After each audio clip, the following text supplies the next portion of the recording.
दुसऱ्या टप्प्याचे पैसे आपण रिलीज केले, ज्यामध्ये जवळपास 6,36,000 शेतकऱ्यांना 5,086 कोटी रुपये आज त्यांच्या खात्यामध्ये दिले आहेत.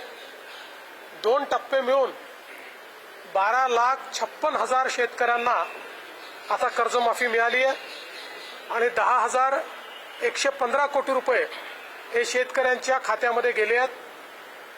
सगळी प्रक्रिया नीट चाललेली आहे आणि मला विश्वास आहे की जे पात्र शेतकरी आहेत यापैकी प्रत्येक शेतकऱ्याचं नीट ई-KYC होऊन त्यांच्या खात्यामध्ये पैसे जातील. ही प्रक्रिया आम्ही पूर्ण करू. ती पूर्ण केल्यानंतर मग ज्यांनी नियमित कर्ज भरलेलं आहे त्या शेतकऱ्यांच्या खात्यामध्येही 50,000 रुपये जे आम्ही घोषित केले आहेत ते त्यांच्या खात्यामध्ये देऊ. पी. चिदंबरम यांना तुम्ही प्रत्युत्तर दिले नाही महिला आरक्षण विधेयकासंदर्भात, यासंदर्भात असं आहे की काँग्रेस आणि महाविकास आघाडी याचे जे नेते आहेत हे सातत्याने बुद्धिभेद करण्याचा प्रयत्न करतायत की 2023 सालीच महिला आरक्षण विधेयक मंजूर झाल्यामुळे आता पुन्हा विधेयकाची गरज नाही. आणि म्हणून मी त्यांना लक्षात आणून दिलं 2023 साली चिदंबरम यांच्यासहित सर्वांनी ज्या विधेयकाला मतदान केलं होतं त्या विधेयकामध्ये 2 गोष्टी म्हटल्या होत्या. पहिलं होतं डिलिमिटेशन, की डिलिमिटेशन करावं लागेल, आणि दुसरं होतं डिलिमिटेशन करण्याकरता नवीन सेन्ससची आकडेवारी. अशा 2 गोष्टी झाल्यानंतर हे लागू होईल हे चिदंबरम सहित सगळ्यांनी मतदान करून मान्य केलं होतं.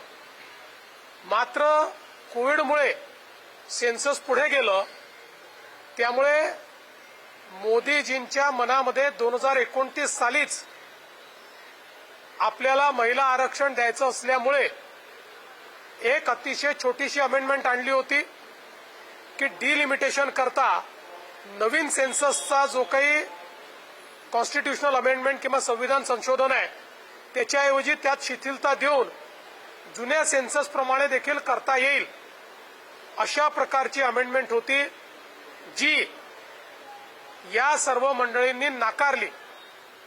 नाकारण्याची 2 कारणं होती. पहिलं कारण, त्यांना महिलांना आरक्षण द्यायचं नाही.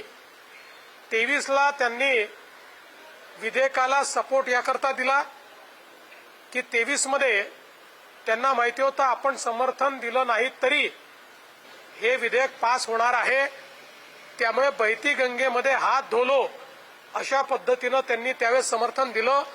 आणि आता ज्यावेळी खरं महिला आरक्षण देण्याची वेळ आली त्यावेळी मात्र विधेयकाला त्यांनी विरोध केला. आता हे डिलिमिटेशन सांगतायत. डिलिमिटेशनचा निर्णय हा 2023 सालीच झालाय आणि त्याला काँग्रेसनी मतदान करून मान्यता दिली आहे.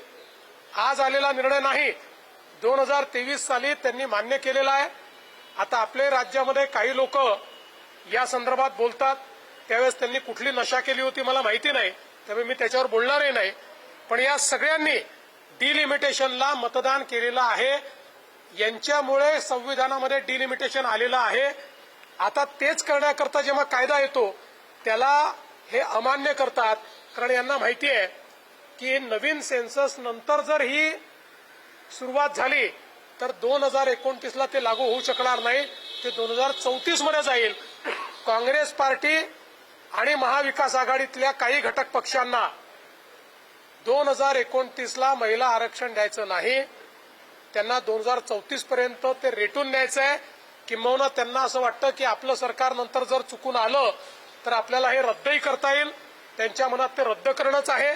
आणि म्हणून हे लोक अशा पद्धतीनं बुद्धिभेद करतायत.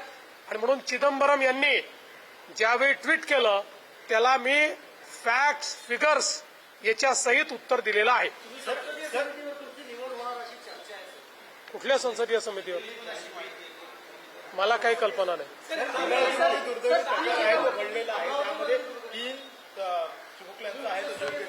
अतिशय दुर्दैवी प्रकार आहे.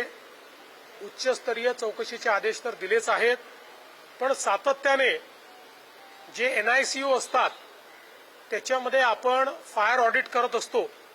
फायर ऑडिट केल्यानंतरही तिथे अशा पद्धतीनं आग का लागली, फायर ऑडिट केलं होतं की नव्हतं केलं, की कागदावर दाखवलं होतं की चुकीचं केलं होतं, या सगळ्या गोष्टीची चौकशी आता केली जाईल. आणि अशा पद्धतीनं चिमुकल्यांचा जीव घेण्याकरता जे जबाबदार असतील त्यांच्यावर अतिशय कडक कारवाई केली जाईल.